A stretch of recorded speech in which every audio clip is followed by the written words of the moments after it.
The Nimar Gymkhana cricket club Khandwa द्वारा विगत 1 मई से 8 वर्ष से लेकर 17 वर्ष तक के बच्चों के लिए ग्रीष्मकालीन क्रिकेट प्रशिक्षण शिविर का आयोजन किया जा रहा है, जिसका समापन समारोह आज संपन्न हुआ। समापन अवसर पर मुख्य अतिथि के रूप में भाजपा संगठन के जिला अध्यक्ष सेवादास पटेल एवं विशेष अतिथि के रूप में डॉक्टर CV रमन, विश्वविद्यालय के उप कुलपति लोकमान मसूद सर, आशीष सिंह राजपूत सहित अन्य सम्मानीय उपस्थित रहे। बता दें कि प्रमाण पत्र एवं टी-शर्ट प्रदान की गई। तत्पश्चात सभी खिलाड़ियों को प्रशिक्षण शिविर का प्रमाण पत्र वितरित किया गया एवं सभी खिलाड़ियों को स्वल्पाहार के साथ कार्यक्रम का समापन किया। कार्यक्रम का संचालन जिमखाना क्लब के सह सचिव सदानंद यादव एवं आभार अजय पूर्वे के द्वारा किया गया।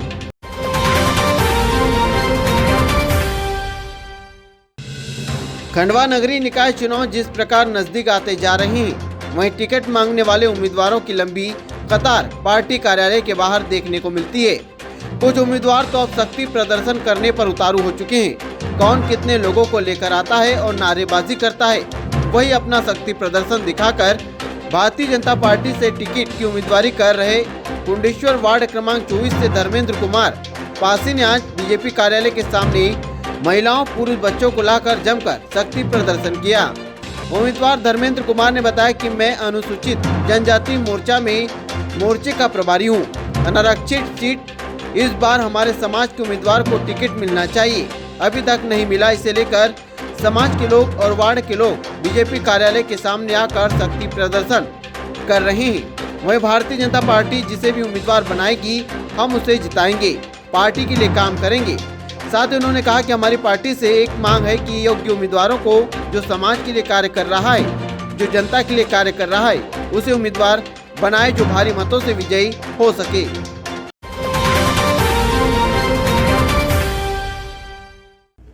मध्य प्रदेश के बुरहानपुर के ग्राम मांजरोद में पिछले 60 वर्षों से गांव वालों की आपसी सहमति बनाकर निर्विरोध चुने जा रहे पंच और सरपंच इस बार ग्राम की सरकार में सभी पदों पर महिलाएं चुनी गई। अब गिनीज बुक में नाम दर्ज कराने की तैयारी भी उच्च स्तर पर शुरू हो चुकी है। जिला मुख्यालय से लगभग 51 किलोमीटर दूर एक गांव है जिसका नाम मांजरोद है। यहां पर पिछले 60 वर्षों से पंच और सरपंच निर्विरोध चुने जा रहे हैं। इसके लिए बकायदा गांव के बड़े बुजुर्गों द्वारा गांव में मुनादी करवाई जाती है और सभी गाँव वासियों को बुलाया जाता है। फिर गाँव वासी अपने वार्ड से पंच के नाम बताते हैं, जिसके बाद आपसी सहमति से पंच निर्विरोध चुने जाते हैं, जिसमें जो स्वच्छ और ईमानदार छवि के व्यक्ति हो उनको पंच चुन लिया जाता है। फिर गांव वाले आपसी सहमति बनाकर इसी प्रकार सरपंच पद के लिए योग्य और स्वच्छ छवि के व्यक्ति को सरपंच पद के लिए निर्विरोध चुन लेते हैं। वहीं जनपद पंचायत CEO ने बताया कि गांव में 60 वर्षों से निर्विरोध पंच और सरपंच बनते आ रहे हैं। इस बार सभी महिलाएं निर्विरोध चुनी गई, जिसको देखते हुए मध्य प्रदेश शासन द्वारा 15 लाख रुपए का नगद पुरस्कार पंचायत को दिया जाएगा। साथ ही गिनीज बुक में नाम दर्ज करवाने के लिए भी प्रक्रिया शुरू कर दी है। जो पूरे बुरहानपुर जिले में एक ऐसी पंचायत है जो खतनार जनपद में है, जो हर बार निर्विरोध चुनी जाती है। ये कितने साल से चुनी जा रही है और इसमें किस तरीके से चुनते हैं इसको और सभी कैसे सहमत हो जाते हैं? क्या ऐसा राज है यहाँ का जो निर्विरोध होती है हमेशा?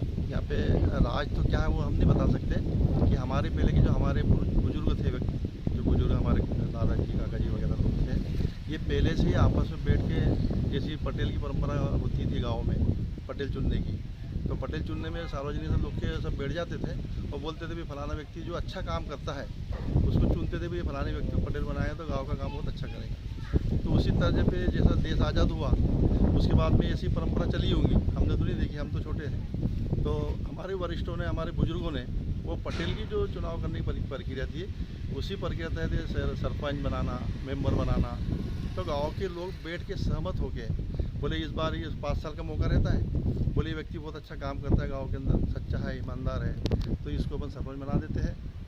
और बाकी इसकी जो मेंबर की टीम होती है, जो शासन के कागज आते हैं उसके अनुसार बनाना पड़ते हैं जी को नाम।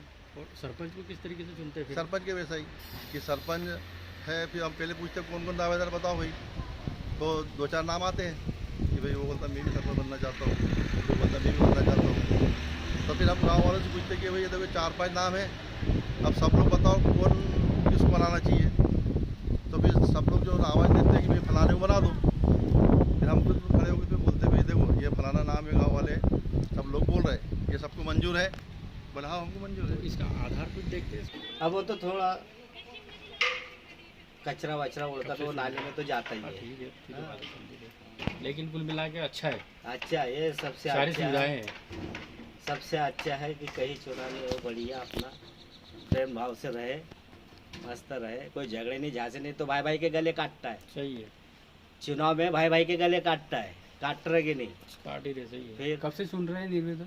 हाँ ये तो कहीं मेरे को समझता नहीं, जब से नहीं मैंने तो देखा ही नहीं कि भाई सरपंच के चुनाव हुए करके। कितनी उम्र हो गई आपकी? मेरे करीब 45 साल का हो गया। 45 साल, यानी 45 साल मान के चले निर्विरोध आपने देखा ही नहीं कि वो भी चुनाव हुए। चुनाव हुए करके ऐसा भागा दौड़ी चुनाव, ऐसा विनर पोस्टर कहीं नहीं, कहीं वो हल्ला कुछ कहीं नहीं नहीं, होता है। कहीं नहीं। ये परंपरा चली आ रही है और आज भी युवा पीढ़ी भी चाहती है कि बढ़िया चले, झगड़े जैसे ना हो, बढ़िया अपना बैठ के चलने दे। ऐसे क्या नाम लिखते हैं आप? मैं विजय पंडरनाथ पवार।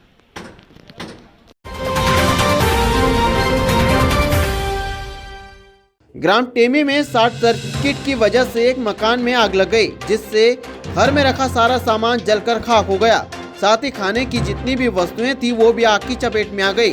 हालांकि आग फैलती इससे पहले ही ग्रामीण लोगों ने फायर ब्रिगेड को फोन लगाकर गांव में बुला लिया और फायर ब्रिगेड की मदद से आग पर काबू पाया गया। हालांकि आग लगने के दौरान एक दिव्यांग व्यक्ति घर के अंदर फंसा रहा, लेकिन बड़ी मशक्कत के बाद उसे भी बाहर निकाल लिया गया। ग्राम टेमी में हरे राम गोविंद के यहाँ शॉर्ट सर्किट तार की वजह से घर में आग लग गई और घर में काफ़ी सामान जल के खाक हो गया। राशन भी जल के खाक हो गया, खाने पीने का सामान, पंखे, टीवी, कूलर, सब सारे चीज़ें सब जल के खाक हो गई। वहाँ के कुछ ग्रामीण लोगों ने फायर ब्रिगेड को फ़ोन लगाया और उन्हें तुरंत गाड़ी बुलाई और आग पे काबू पाया। और उनके घर हस्बैंड अपंग थे, मतलब वो चल फिर नहीं सकते थे, मजदूरी करते हैं और घर के अंदर ही थे। कुछ लोगों ने दीवार तोड़कर उन्हें बाहर निकाला और बच्चों को भी बाहर निकाला। और मैं सरकार से निवेदन करता हूं कि उन्हें जल्द से जल्द राशि प्रदान करे और उनकी सहायता करे और उन्हें मुआवजा दे। और मेरा नाम सुनील संदे है। मैंने देखा वहाँ पे जाके स्थिति बहुत गंभीर थी और पूरा घर ध्वस्त हो गया।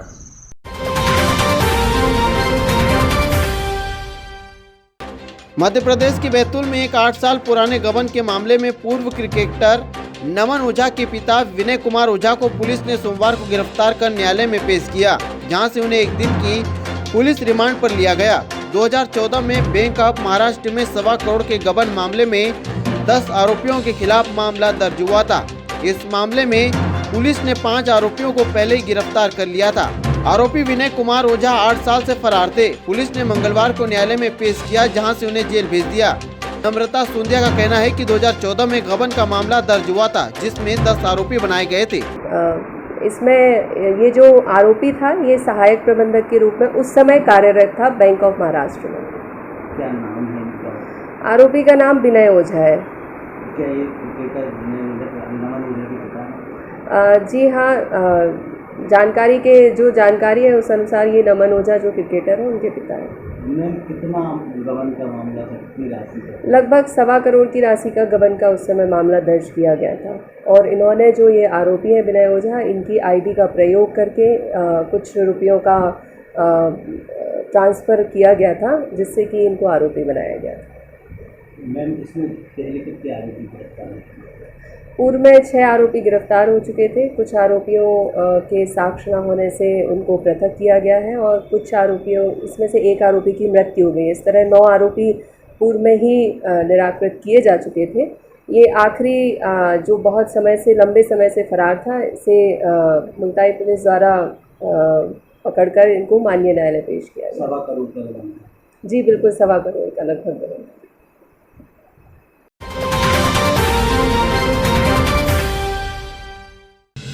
खंडवा में बीजेपी कार्यालय पर बैठकों का दौर शुरू हो चुका है, जहां मंडल अध्यक्ष, क्षेत्रीय मंडल महामंत्री एवं जिले की टीम के साथ बैठक की गई। बैठक में सांसद सहित विधायक एवं जिला अध्यक्ष एवं तीनों जिला महामंत्री उपस्थित रहे। बैठक में चुनाव को लेकर रणनीति पर बातचीत की गई, जिसमें मंडल अध्यक्ष सहित सभी को बताया कि पंचायत चुनाव से लेकर निगम चुनाव में सभी कार्यकर्ताओं को मेहनत करनी है एवं पार्टी को जीत दिलाना है। शहर में जोन क्रमांक 6 के अंतर्गत उपायुक्त प्रदीप जैन के निर्देशन में जल संरक्षण एवं संवर्धन के लिए गहरीकरण रामेश्वर कुंड का कार्य प्रारंभ किया गया, जिसमें जेसीबी, डंपर एवं कर्मचारियों को लगाकर कुंड की सफाई कार्य को प्रारंभ किया।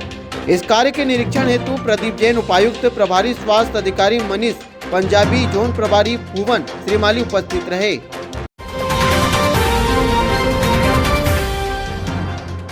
जैन धर्म के द्वारा शहर में आध्यात्मिक शिविर का आयोजन किया जा रहा है, जिसमें बच्चों को जीवन से जुड़ी अहम बातें एवं स्वयं के आत्मा के प्रति समर्पण का भाव जगाने का प्रयास किया जाता है।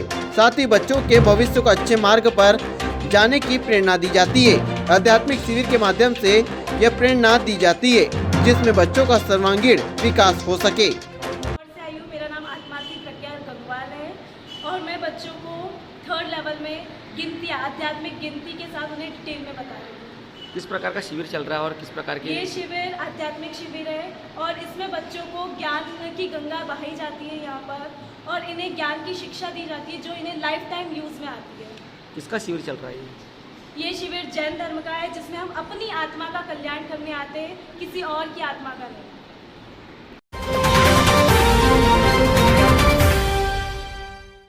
आज समस्त ग्रामवासी रुदी ईट भट्टा मोहल्ला के महिला पुरुष कलेक्टर कार्यालय पहुंचे, जहां पर विरोध दर्ज कराया। उन्होंने कहा कि देर रात एसडीएम द्वारा ग्राम निवासियों के साथ मारपीट की। ग्रामीणों ने बताया कि प्रशासन को हकीकत से अवगत कराने आए हैं। एसडीएम के आदेश पर ग्राम रुदी के ग्रामवासियों के घर में सीधे घुसकर मारपीट एवं गाली गलौज की, साथ ही अपशब्दों का प्रयोग किया गया। वह रात्रि के समय सभी घरों में महिलाओं की उपस्थिति थी, ऐसे में अश्लील एवं गंदी गालियों का उपयोग किया गया। ये कार्रवाई बिना कोई निरीक्षण किए हमारे द्वारा बिछाई गई पीने के पानी की लाइन को देखकर की गई, जो कि पंचायती बोर से पानी आता है, जिसकी मोटर मध्य प्रदेश पीएचई विभाग द्वारा हमें प्रदान की गई थी। एसडीएम साहब ने और वो कांस्टेबल साहब ने मेरे को रात को आके मारे। क्यों? घर से बाहर निकाल के बोलते ये पाइपलाइन कहाँ से लाया आपने विशाल इसके लिए। कहाँ रहते हो आप? रुदी ईट भट्टा। नर्मदा जल योजना से पानी ले रहे हो क्या? ये हमारा सरकारी बोर है, सरकारी बोर से सरकार तरफ से मिला। अच्छा, तो आप क्या चाहते हो? समाधान चाहते हैं। क्या कारण से मारे आपने? उचित कार्रवाई। तो ये पानी को क्यों ये लोग करेंगे नर्मदा जल ब्रेक? ये पूरी लाइन क्षेत्र में कहीं ना कहीं हो रहे होंगे, हम इससे इनकार नहीं करते, लेकिन ये बेचारे निर्दोष है। ये निर्दोषों पर ऐसी कार्रवाई नहीं करे और कोई कर रहा हो तो उसको चिन्हित करके करे। जैसे आधी रात को जाके ये करेंगे, ये ठीक नहीं है। इनके साथ जो मारपीट हो रही है और नोटिस दिए गए उसको लेकर क्या आगामी? नहीं, ये जो मारपीट की गई है, नोटिस की गई है, इसके खिलाफ हम बिल्कुल रहेंगे और अभी सब हम जा रहे हैं, माननीय विधायक जी के पास भी जा रहे हैं। आज तो शिवराज सिंह खुद बोल रहे हैं गरीब को अपने मकान का आवास मिलना चाहिए, पट्टा मिलना चाहिए, उसको रहने की जगह मिलनी चाहिए। ये बेचारों को रहने की जगह दी जाए। आज रुदी क्षेत्र में इतनी हजारों एकड़ जमीन पड़ी है, इनको जगह कर दे, शासन पट्टा दे दे। ये पट्टे से बाहर अपना कदम रखे तो इनको परेशान करे, उचित कार्य भी की जाए और उनको पट्टे इतनी तो जगह दी जाए। आज तो सभी को पट्टे मिल रहे हैं उस जगह पर 1965 और ये 65 से रह रहे हैं। यदि ऐसी प्रकार झूठे केस बनाए जाते हैं प्रशासन द्वारा तो आगे आप क्या करेंगे? नहीं, आगे प्रशासन द्वारा से झूठे केस बनाए जाएंगे तो हम भी हमारे स्तर से काम करेंगे, हम भी हमारे स्तर से पूरा वो करेंगे। मैं भानु प्रताप सिंह, मंडल अध्यक्ष भाजपा।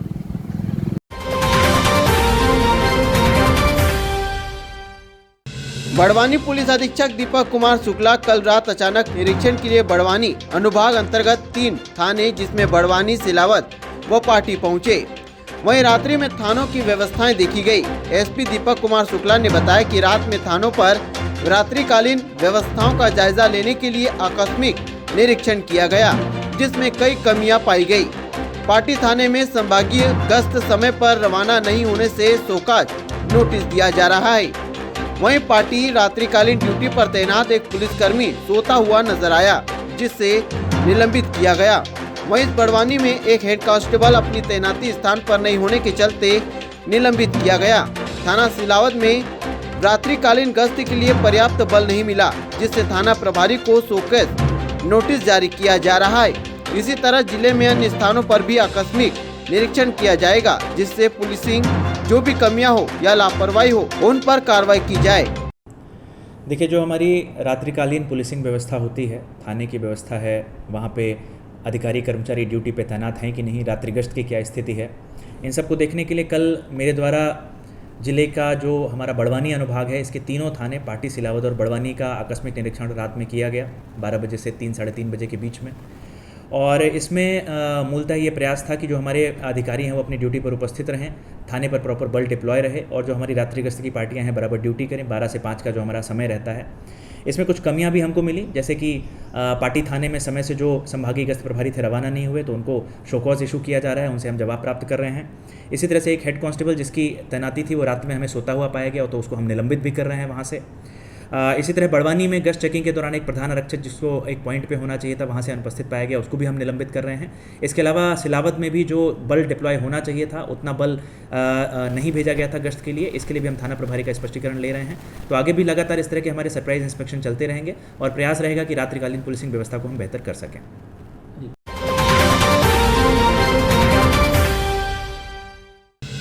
खंडवा नगर स्थित रामेश्वर वार्ड क्रमांक 47 नवचंडी गेट के पास नर्मदा जल की पाइपलाइन विगत कई दिनों से फूटी हुई है, जहां हजारों लीटर पानी प्रतिदिन व्यर्थ बह जाता है। कई बार इसकी शिकायत जल विभाग में की जा चुकी है, लेकिन इसके बावजूद भी कोई हल नहीं निकाला गया। बता दें कि पूर्व में भी सेवानिवृत्त कार्यपालन मंत्री अंतर सिंह जी तंवर दिन में 2 बार यहां से निकलते थे, परंतु उन्होंने भी कोई ध्यान नहीं दिया। वर्तमान में पदस्थ कार्यपालन यंत्री जिन्हें 50 वार्डों में जल प्रदाय की निगरानी की व्यवस्था आयुक्त महोदय द्वारा दी गई है। निगरानी किस प्रकार हो रही है, वीडियो देखकर साफ अंदाजा लगा सकते हैं। जहां एक तरफ शहर में पानी के लिए लोग तरस रहे हैं, वहीं पानी सड़कों पर बेवजह बहाया जा रहा है।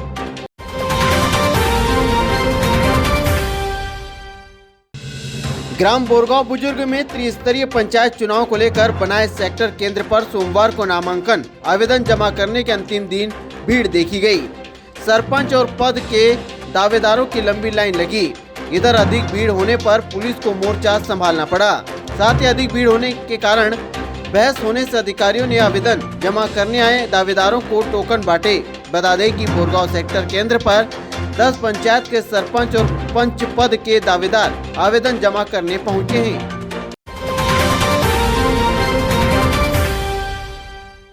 आज कोतवाली थाने के रामनगर चौकी के अंतर्गत आने वाले रामनगर में सुनील नाम के व्यक्ति ने अज्ञात कारणों के चलते घर के अंदर गमछे की मदद से पंखे पर लटक कर आत्महत्या कर ली। वहीं मामले की जानकारी मिलते ही रामनगर चौकी प्रभारी अपनी टीम सहित मौके पर पहुंचे और जांच में जुट गई। बता दें कि मृतक एक शराब दुकान में काम करता था। आशंका जताई जा रही है कि आर्थिक तंगी के चलते ये कदम उठाया होगा।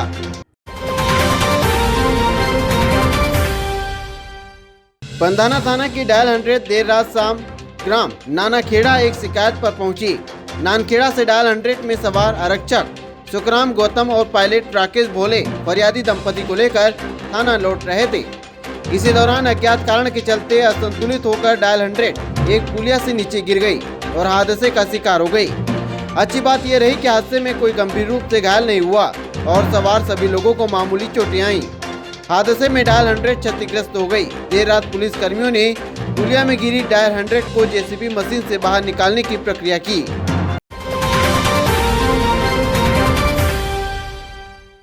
बड़वानी में आजीविका मिशन से जुड़ी मंजू गहलोत मसालों का उद्योग चलाकर आजीविका चलाती है, जिसमें मसालों की खरीदी बिक्री भी करनी पड़ती है, जिसको लेकर मंजू ने हरियाणा की फर्म से कॉन्ट्रैक्ट कर 88,000 फर्म के खाते में भेज दिए थे, जिसके पश्चात संबंधित व्यक्ति ने मोबाइल बंद कर महिला से संपर्क खत्म कर दिया। वहीं इसी स्थिति में फरियादी मंजू गहलोत शिकायत लेकर वहीं एसपी दीपक कुमार शुक्ला ने उक्त घटना को लेकर कहा कि मामला जल्द ट्रेस करके संबंधित महिला के रुपये लौटाने का प्रयास किया जाएगा। देखिए, इसमें हमारे हरिबड़ की एक महिला हैं जो कि स्वयं का व्यापार चलाती हैं। हरियाणा की कोई फर्म है जिसने इनसे सामान सप्लाई करने का वायदा करके इनसे लगभग 88,000 रुपये ट्रांसफ़र कराए हैं और उसके बाद अब इनका ऐसा कहना है कि ना तो वो सामान हमें दे रहे हैं और ना ही हमारे पैसे वापस कर रहे हैं। साथ ही अब उन्होंने अपना फ़ोन भी बंद कर लिया है, इनसे संपर्क भी नहीं हो पा रहा है। तो इन्होंने ऐसी शिकायत दी है। ये शिकायत हमने थाना अंजड़ को भी नोट कराई है और साइबर शाखा को भी दे रहे हैं और हम इसमें ट्रेस आउट करते हैं कि ये कौन लोग हैं, कहाँ की कंपनी है। हम प्रयास करेंगे कि इनके पैसे वापस हो जाएँ और पुलिस अपना इसमें विधिवत कानूनी कार्रवाई करे।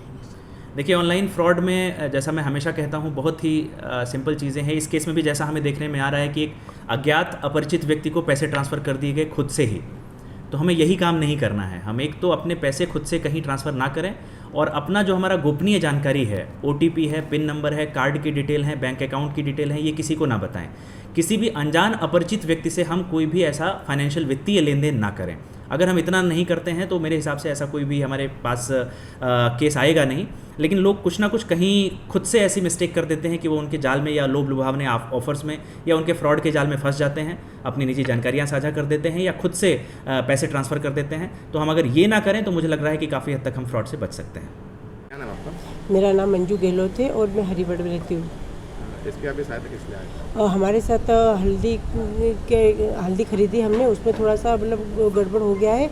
वो व्यापारी हमको माल नहीं दे रहा है, मतलब उसने हमसे, वो व्यापारी हरियाणा का है और उसने हमसे 88 रुपये एडवांस ले लिया है। मतलब पहले उसने GST बिल वगैरह सब भेजे हमारे पास, तो हमने पता करा तो वो कन्फर्म थे, मतलब पर अभी वो हमसे पैसे ले लिए हैं और माल नहीं भेज रहा है। कितने पैसे लिए?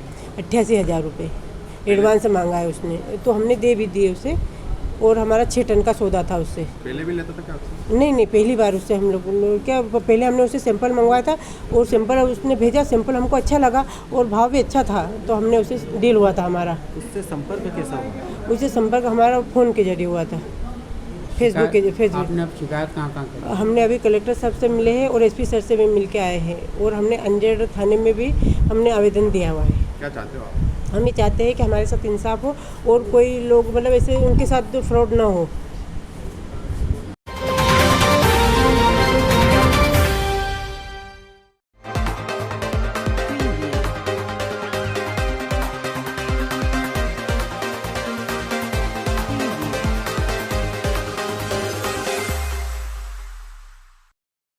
श्री साईं प्रसाद हर्बल माउथ फ्रेश, 30 दिन में सभी नशे से मुक्ति। तंबाकू, गुटखा, शराब, सिगरेट आदि सभी नशे हो जाएंगे दूर। श्री साईं प्रसाद हर्बल माउथ फ्रेश। हम प्रतिदिन पैसा देकर खरीद रहे हैं मॉल, जिसमें बीड़ी, सिगरेट, तंबाकू, शराब, नशा, गांजा और पा रहे हैं कैंसर, लीवर, किडनी फेल जैसी भयानक बीमारियां। साथ ही 30 दिन में ही शारीरिक समस्याओं का होगा पूर्ण समाधान, जिसमें नशे से मुक्ति, पाचन तंत्र मजबूत, भूख लगना, मोटापे से मुक्ति, वजन में कमी, कोलेस्ट्रॉल से मुक्ति, शुगर कंट्रोल, मधुमेह से मुक्ति, जोड़ों के दर्द से मुक्ति, ब्लड प्रेशर कंट्रोल, हृदय धमनियों के ब्लॉक से मुक्ति, साथ ही शरीर के समस्त बालों का झड़ना, सफेद होना रोकना, वहीं याददाश्त से मुक्ति एवं अन्य सभी शारीरिक व्याधियों पर लागू। तो आज ही संपर्क करें। निर्माता श्री साईं सेवा संस्थान, पंधाना, जिला खंडवा, मध्य प्रदेश। अधिक जानकारी के लिए आप संपर्क कर सकते हैं। हमारे नंबर है 6264925704।